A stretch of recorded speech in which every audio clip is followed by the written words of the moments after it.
महारानी, आज आप इतने उदास क्यों प्रतीत नजर आते हो? आखिर ऐसी क्या बात हो गई? आपके चेहरे पर ऐसी उदासी कभी नहीं देखी, फिर आज ऐसी उदासी, क्या मैं इस उदासी का कारण जान सकती हूँ? अब महारानी जी मैं तुम्हें क्या कहूँ जी, और क्या ना कहूँ? आखिर ऐसी क्या बात हो गई? मैं कहे बिना रह भी नहीं सकता अच्छा, और तेरे को सीधे सीधे कुछ कह भी नहीं सकता। आखिर कुछ तो बताइए महाराज। महारानी, आज दरबार में एक ऐसा व्याख्या गुजरा हाँ, जिसको सुनने के बाद तू अपने सर पे पत्थर मार के या तो मर जाएगी, अपनी जिंदगी को तू खत्म कर लेगी। आखिर हुआ क्या है महाराज? मुझे तो सोच के भी डर लग रहा है महारानी हाँ, कि तेरा वज्र का हिया हो, तेरा दिल पत्थर का हो तो मैं तेरे को बात बताऊं, नहीं तो नहीं बताऊं। महाराज मैं एक छतरानी हूँ, आपकी राजा मोर ध्वज की रानी विद्याधरणी हूँ। मैं कदापि पीछे नहीं हटूंगी। यदि आपके साथ मुझे अपनी जान देने तक का भी कर्तव्य निभाना पड़े तो मैं अपनी जान भी दे सकूंगी आपके पीछे। आप एक बार कहिए तो सही। महारानी जी, जो तुमने ये बात कही है कि मैं छतरानी हूँ, हाँ जी, इस बात को याद रखना। थोड़ी देर में ये मत कह देना कि मैं एक माँ भी हूँ। नहीं महाराज, आप कहिए क्या बात है, सुनिए, बताइए।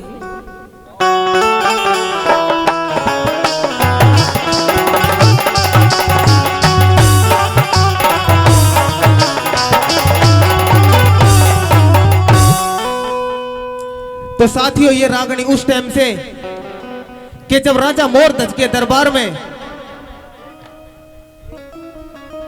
कृष्ण और अर्जुन साधु का वेश बना के एक मायावी शेर को लेके उनके दरबार में चले जाते हैं और 3 वचन भरवा लेते हैं उस मोरध्वज राजा से।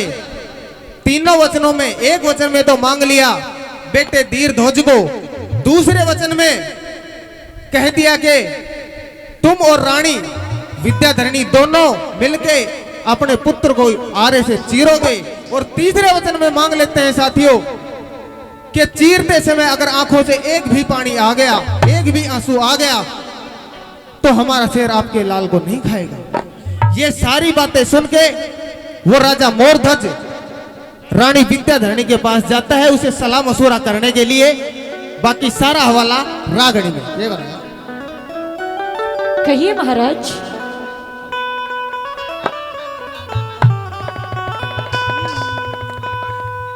अरे विद्याधरणी दरबारा में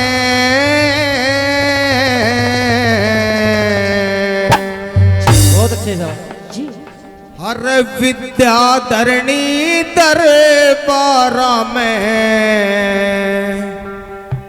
दो साधु जी आए। तो बहुत ही अच्छी बात है हमारे लिए कि साधु आए हैं, संत आए हैं, तो उनको जलपान कराइए महाराज। क्योंकि दान दक्षिणा दो संतों को इतने क्यों घबराए, दान दक्षिणा दो संतों को इतने क्यों घबराए। मेरे विद्याधरणी दरबारा में दो साधु जी आए, दान दक्षिणा दो संतों को इतने क्यों घबराए, दान दक्षिणा दो संतों को इतने क्यों घबराए।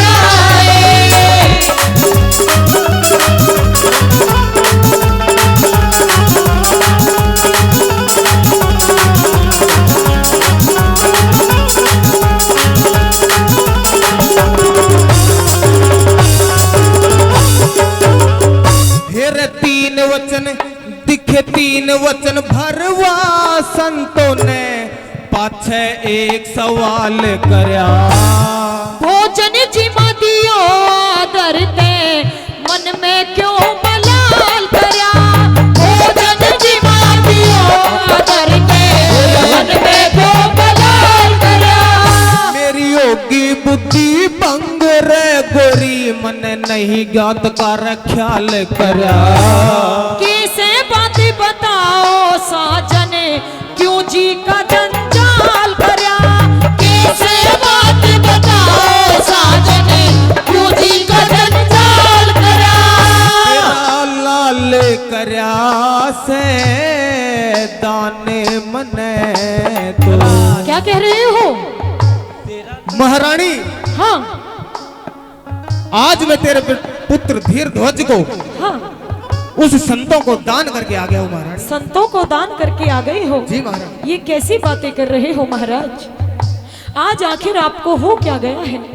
महारानी, जो दरबार में बिकता है वो सब मैं तेरे को बता रहा हूँ। नहीं महाराज, फिर तो वो कोई साधु संत नहीं है जो एक मनुष्य को दान में मांगते हैं। एक जो आपके बेटे को महाराज, आपने क्या एक बार भी अपने मन पे हाथ रखकर नहीं देखा कि वो आपका पुत्र है, हमारा इकलौता बेटा है जिसकी शादी अभी कुछ रोज पहले हुई है। आप उन साधु संतों को क्या वो एक बार आए आकर के उन्होंने अलख जगाई और उनके एक बार कहने पर आपने अपना इकलौता बेटा पुत्र धीर दान में दे दिया महाराज? आखिर कैसे पिता हो आप? महारानी, मैं पिता बाद में हूँ, पहले अपने वचनों पर अडिग रहने वाला राजा मोरध्वज हूँ। महारानी, आपको पता है मेरे वचन कैसे हैं। आज तुम्हें ये समझ लो कि आज तुम्हारे पुत्र का आखिरी दिन है, आखिरी बार उसका चेहरा नहीं नहीं महाराज, ऐसी दोबारा। बातें मत कीजिए, कह दो। हाँ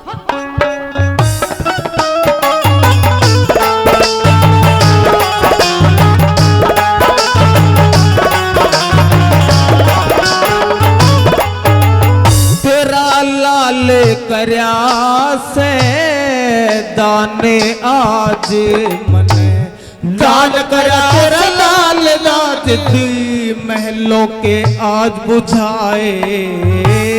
कैसे है वीर है वे संत और उनसे वचन भराए।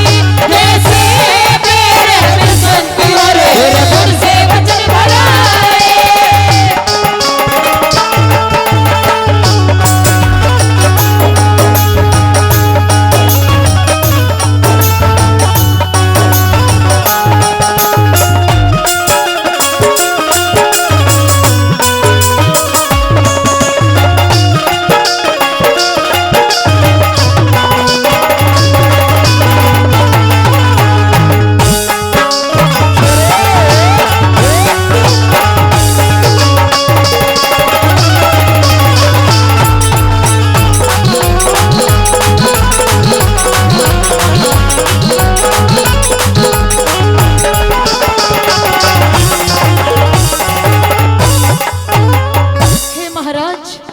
आखिर आप किस तरह की बातें कर रहे हो? अरे जो साधु संत हमारे द्वारे पर आए हैं, दरबारों में आए हैं, आपको एक बार आकर के उन्होंने कह दिया कि हमें दान चाहिए और दान भी किसका मांग लिया। अरे मैं एक माँ हूँ, मैंने 9 महीने तक अपने गर्भ में अपने लाल को धीर धज को रखा है और इकलौता बेटा मेरा मैंने खून से सींच कर उसे जन्म दिया है, पाल पोस कर उसे बड़ा किया है। क्या महाराज यही दिन देखने के लिए मैंने उसे पैदा किया था, यही दिन देखने के लिए मैंने उसे पाल पोस कर बड़ा किया था कि आगे आने वाले समय मर्दों साधु चलकर हमारे दरबारों में आएंगे और हमारे बेटे धीर धज को दान में मांग लेंगे। महारानी, अब इन बातों का कोई मोल नहीं है। मैंने पहले भी तेरे को कहा था कि तूने कहा था कि मैं एक छत्राणी हूं, तो उस अपने छत्राणी धर्म को याद रख, अपने धर्म पे अडिग रहे। और अब इन रोने बिलखने से इनसे कोई काम चलने वाला है नहीं। मैं अपने वचनों पे अडिग रहूंगा महारानी। सुना दो महाराज। कहिए।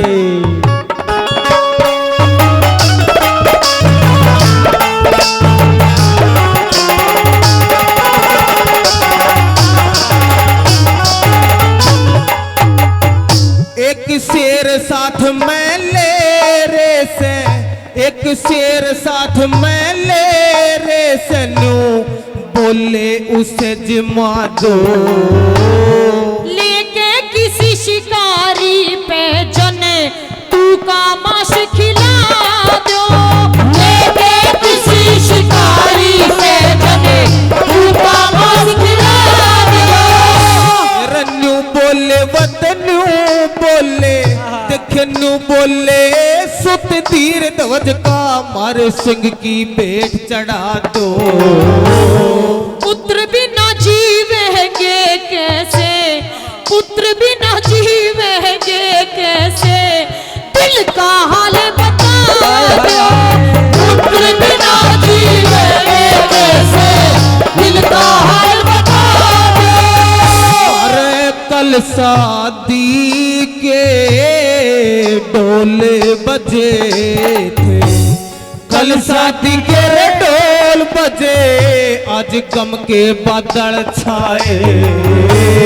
हल्दी मटना उतरा कोना, हल्दी मटना उतरा कोना, वो बैठी मुँह दुबकाए। हल्दी मटना उतरा कोना, वो बैठी मुँह दुबकाए। ला ला ला ला ला ला ला ला ला ला।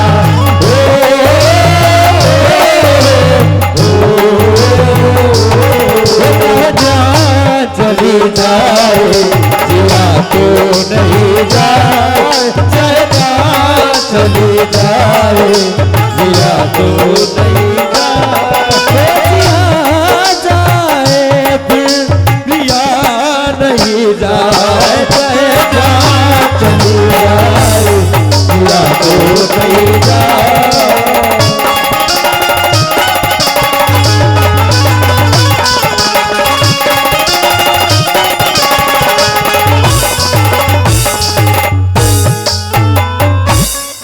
महारानी जी महाराज। ये तो मैंने उन साधुओं का पहला ही वचन तुम्हें बताया है। हाँ। इसमें ही तुम इतने घबराने लग गई। हाँ क्या बीच में ही साथ छोड़ोगी? क्या आप छतरानी नहीं हो? महाराज, हाँ ये सच है कि मैं एक छतरानी हूँ, और ये भी सच है कि मैं आपकी पत्नी विद्याधरणी हूँ, राजा मोर ध्वज की पत्नी विद्याधरणी हूँ। परंतु महाराज, आपकी पत्नी होने के साथ साथ मैं एक माँ भी हूँ। आखिर मैं अपने बेटे का जीवन दान कैसे दे सकती हूँ महाराज? महारानी, पहले वचन में तेरा ये हाल है, दूसरे वचन में उन संतों ने मेरे से क्या क्या मांगा है, दूसरे वचन और सुनिए। कहिए। हाँ।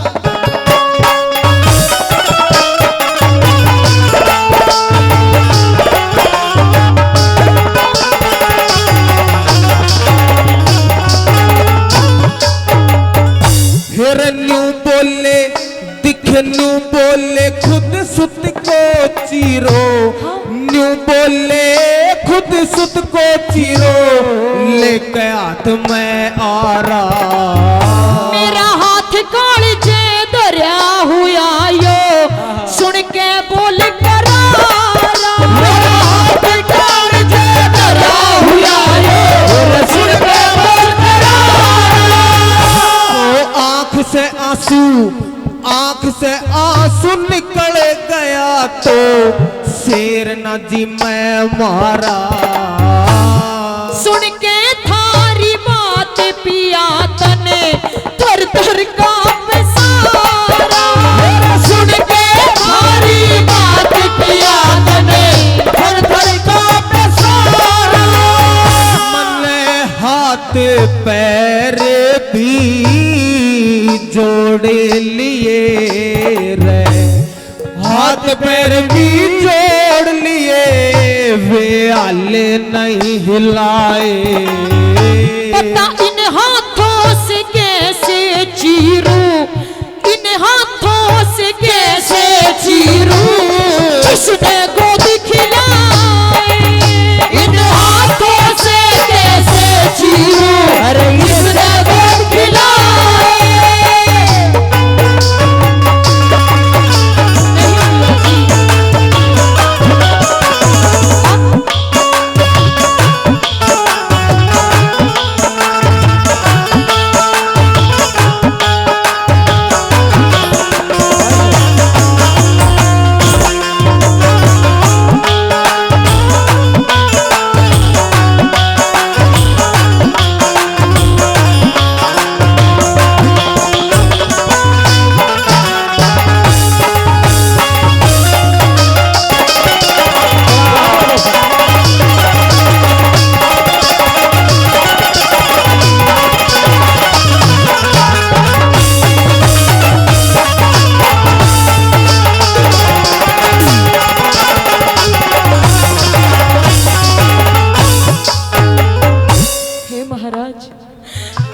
आखिरी बार आपसे अपने बेटे इकलौते पुत्र धीरध्वज का दान आपसे भीख मांगती हूँ झोली फैला करके कि आप मेरे बेटे धीरध्वज को ना लौटाए।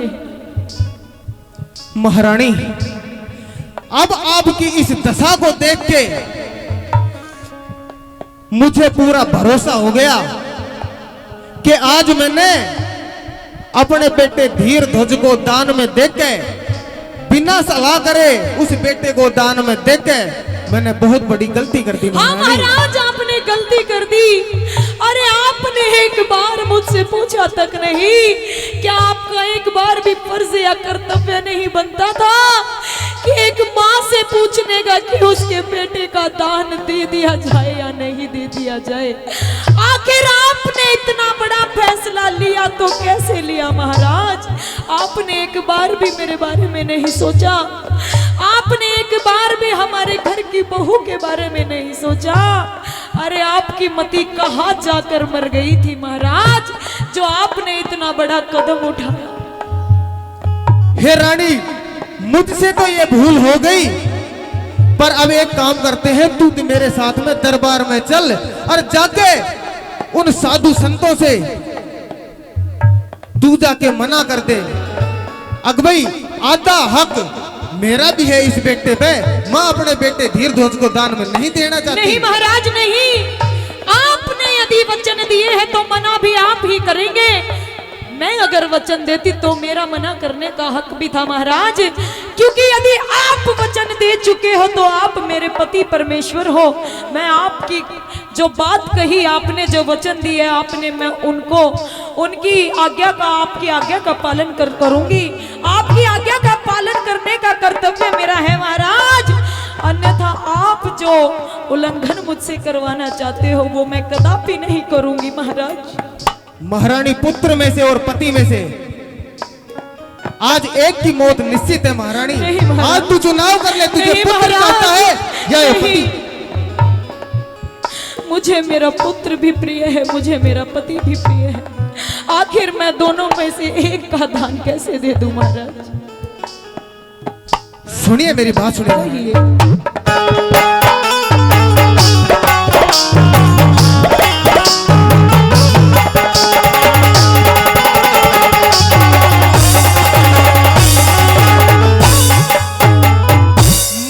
पर लिए वचन भूल मैं तू बेशक, पर लिए वचन भूल मैं तू बेशक, नाटिया रानी। मैं पतिव्रता नारी सजन ना करूं धर्म की हानि। मैं पतिव्रता नारी सजन ना करूं धर्म की हानि। के कहा मैं पतिव्रता नार सजन ना करूं धर्म की हानि, तो देने के लिए तैयार है? तो जाके उससे भी पूछ लिए, तू जाके उससे भी पूछ लिए, घरा बैठी से बहुयाणी। टक्कर मारे मरेगी वो ते खोवेगी जिंदगानी। टक्कर मारे मरेगी वो ते खोवेगी जिंदगानी। गुरु जय सिंह कहे पुत्र के मोह ने, गुरु जय सिंह कहे पुत्र के मोह में, ये दानी वीर संताए। कर्म पाल सतपुरुषों की कथा जग वर्षों में गाए। कर्म पाल सतपुरुषों की कथा जग वर्षों में गाए। और विद्याधरणी दरबार में दो साधु जी आए।